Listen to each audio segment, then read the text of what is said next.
Ito na po ang ating entertainment news. Nako, eto na. Ipinakilala ng mga kapatid ang mga bagong karakter sa hit serye Batang Quiapo. Umeksena na po mga bagong karakter ang Pamilya Benito na kinabibilangan ni Michael De Mesa, Charmaine Buencamino, Gio Alvarez at Andrea Brillantes. Paano kaya may uugnay sina Fatima na karakter ni Andrea sa angkan ni Mayor Roberto Guerrero na ginagampanan naman ni Albert Martinez? Grabe, yan na si Andrea. Laki-laki na, dalaga na.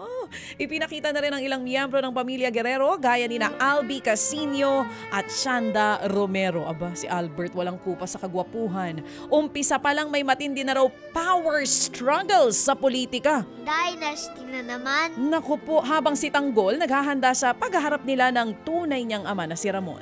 Abangan pa rin po ang mas tumitindi pang eksena sa Batang Quiapo gabi-gabi sa TV5. Samantala, malapit na po namang magbalik sa TV5 ang pinakamalaking artista search, ang Artista Academy. Nakausap po ng News 5 ang mga dating winner at meron silang payo sa mga contestant. Ayon po sa kauna-unahang Best Actor at Best Actress winner ng nasabing talent search noong pong 2012 na sina Vin Abrenica at Sofia Albert, excited sila sa bagong season ng Artista Academy. Ang tips nila para po sa mga mapipiling contestant, maghanda sa pagod at puyat. Huwag din daw hong kalimutan na magpakatotoo. Hindi lang sila nananalo sa show kundi panalo din sa isa't isa dahil nga po sa mag-asawa sina Vin at Sophie. Kaya po nagpasalamat po naman sila na nagkasama sila sa Artista Academy. Nagsimula po ang online audition nito para nga po sa programa.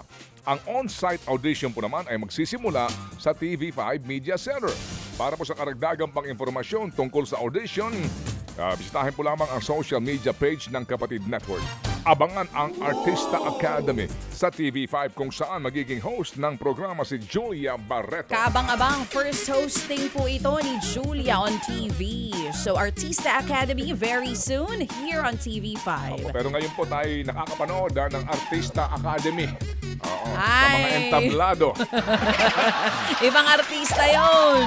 Eto na. Lahat sila ay mga, Oo. mga bida at walang kontrabida. Ay, sinabi mo. Pero Eto pag na. naandun na, Oo. talaga naman. Oh. Sige. Oh, ito na. We will now proceed.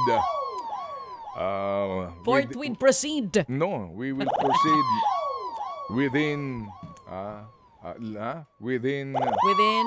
reasonable time. Ayan. Oh, ito. Within reasonable time. Naku, reasonable pa naman ang 7-Eleven na oras.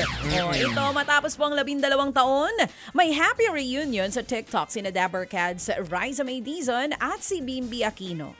Pumasa po sila sa I'm Not Into Short Guys trend at nagkulitan pa nga ang dalawa. Pinuri po yan ng netizens na natuwa sa kakyutan ng dalawa. Noong 2013, nagtambal po sila sa pelikulang My Little Bossings.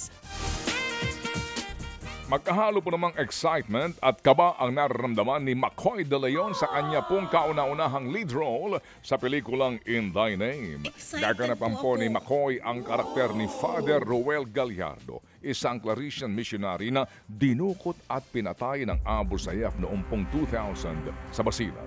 Sa katatapos po lamang na screening ng In Thy Name, marami ang pumuri sa ipinamalas niyang husay sa pag-arte. Hirit nga ng ilan pang best actor daw si McCoy. Showing ngayon sa mga sinehan ang In Thy Name. Wow, exciting! Samantala mga kapatid, sasabak naman sa military enlistment ang 17-member na si Wonu. Inanunsyo yan ang kanilang entertainment agency na Pledis. Magsisimula po si Wonu sa kanyang military service on April 3. Dahil dyan, hindi na muna siya makakasama sa anumang engagement o aktibidades ng grupo. Pero makakadalo pa rin naman daw si Wonu sa kanilang 17 in Caratland concerts ngayon pong Marso. Si Wonu ang pangalawang member na magsisilbi sa military matapos ma-enlist si Jonghan noong Setyembre.